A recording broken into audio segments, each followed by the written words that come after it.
Our kids deserve a safe, loving, compassionate community.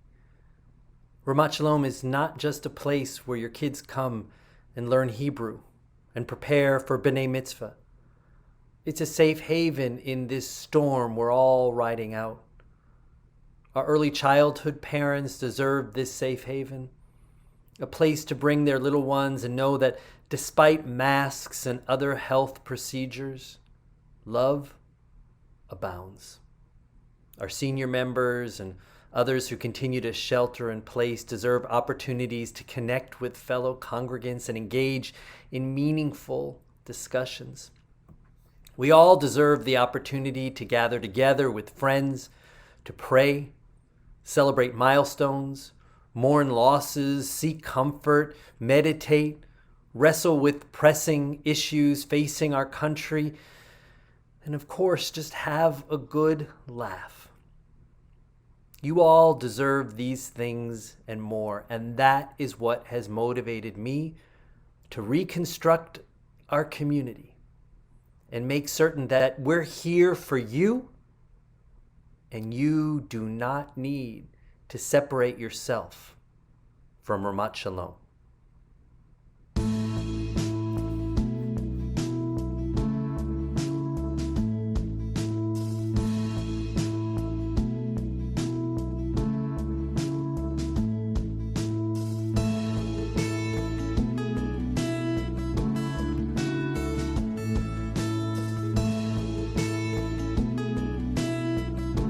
Immediately, it was just so much love and support, and couldn't have asked for better rabbis and better cantors and better tutors.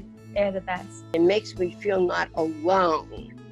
It makes me feel like I'm a part of a family. You know, we could not step in there for a year and a half because of our, you know, the craziness of our lives at this point. But it's like when we go back, it feels like we never left. You guys have been so open and accepting of the LGBTQ community, and we've done Pride several times.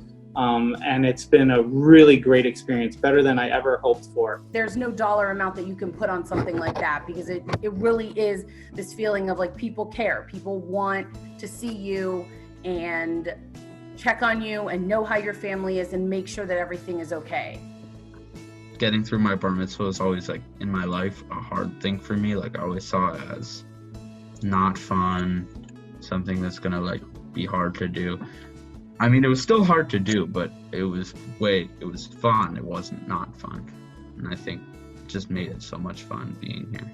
Although the synagogue is great, I feel like it's the people that are with you that mostly matter to me. And not being able to see those people in real life is it's a harsh reality. But I'm going to be able to see them online, which is the next best thing. The way that the programming has really risen to the occasion, it's impressive. And I'm not saying that I'm not trying to ham it up. It's just, I mean, from day one, all of you have just been going above and beyond with study group and Hebrew classes, and let's get this bar mitzvah boy on Zoom tonight, and let's get these people on Zoom. Even the talent show, that was so much fun to see. The talent show and the game shows. I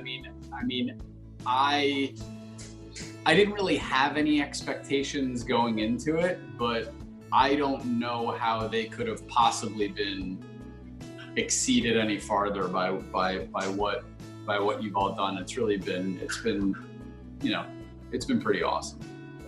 I'm really looking forward to the drive-in Shabbat. Yeah. That seems really cool. Yeah. I love stuff like that. That's just, it's easy to do. It's easy for people to see that we're all kind of in the same situation, but we do the best we can to make the best of a bad situation. And when we see all those faces, it's, even if you don't know the people, you recognize them, and I feel like it's coming home. I think that where it became the most valuable for us was not related to COVID-19, but rather related to the crisis of racism in our country and the pandemic of racism in our country, and how you took a leadership role, Rabbi Andrew, and really brought the community together and boldly had those conversations. Seeing that reach out from the temple's perspective and embracing others that may not necessarily have the opportunity, and setting that as an example, it shows me that there is some things in the world that aren't just about money or politics or this, and it's more reaching than that, and I appreciate it a lot. An unbelievable gift, because I feel like the people at Ramat Shalom have been able to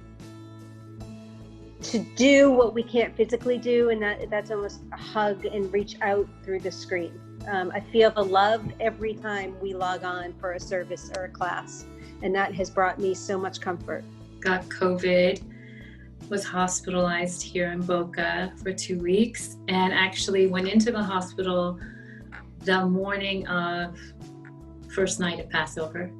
And so not knowing how long, I was only supposed to be there for monitoring maybe 1 to 2 days, and it was, that first night was, I didn't realize how hard it was until the sun started setting, and I realized everyone was sitting down for their seders and my kids were at home, and I was able to, text them and get them connected to the online Zoom, the Zoom seder that you guys were holding, which was an enormously emotional experience to see them being able to participate as by viewing it and knowing that they were able to still have that experience while their mom was in the hospital and not having a seder at home. It was really important to me that we could offer our families and our members ways to connect around something that was filled with joy and mindless and a true hour of total escape.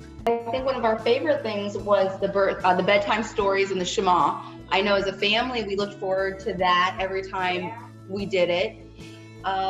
Just signing on to services, feeling that connection, feeling that we're not alone in this. We're able to offer a place that they can come and they are safe. We are taking every precaution above and beyond, but we didn't take any of the fun away. We here in the office, we're still taking calls from parents, from our congregants. How do I log on to Zoom? How do I get to my email? Can I do the drive-in? Oh, game night. So we keep going and trying to walk you through all of those things, and it is our pleasure. We have no issue. Call us anytime. We'll get you into a Zoom room. We'll tell you how to get Facebook Live, so you can participate in all the things that we are still offering virtually.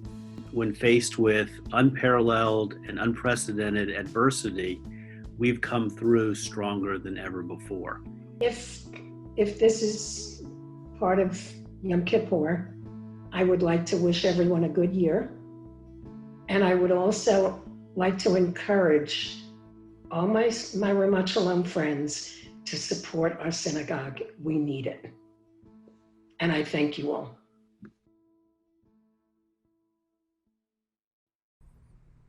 These are all real stories from real Ramat Shalomniks who have been blessed by our community.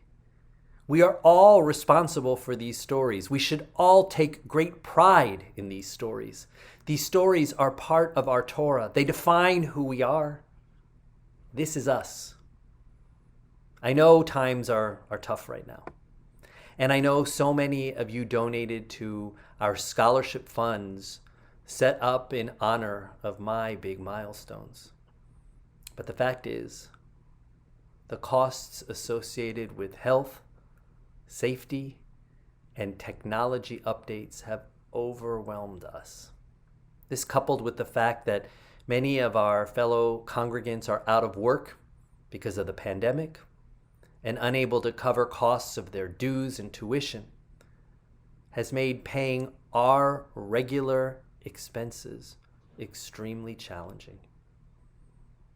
These challenges are also part of our story today. I'm determined to continue bringing all that is special about Ramat Shalom right into your homes. I will continue to ensure that we are adhering to the strictest health guidelines and welcome our ECC and Torah school students and faculty into our Hoffman education building. and welcome small groups into the sanctuary for celebrations and soon, I hope, adult learning. I'm committed to making certain that there are a lot more stories like the ones you heard earlier in this video, stories that represent who we are. But I can't do this alone. I can't do this without your financial support. And so I'm asking today, if you're able to, for your support. I'm asking if you can to increase your pledge from last year. Your generosity will ensure that we do not need to separate from our community. It will guarantee that our Torah, our story, goes on. It will allow us to thrive as a community. And right now, a thriving Jewish community like ours is just what we need. You can make your pledge or donation by clicking the link either in the Zoom chat or, if you're not watching on Zoom, in the description below this video. I thank you in advance for your support. May we all be sealed in the book of life and make 5781 a good year. Gamar Tov, a meaningful fast to each of you.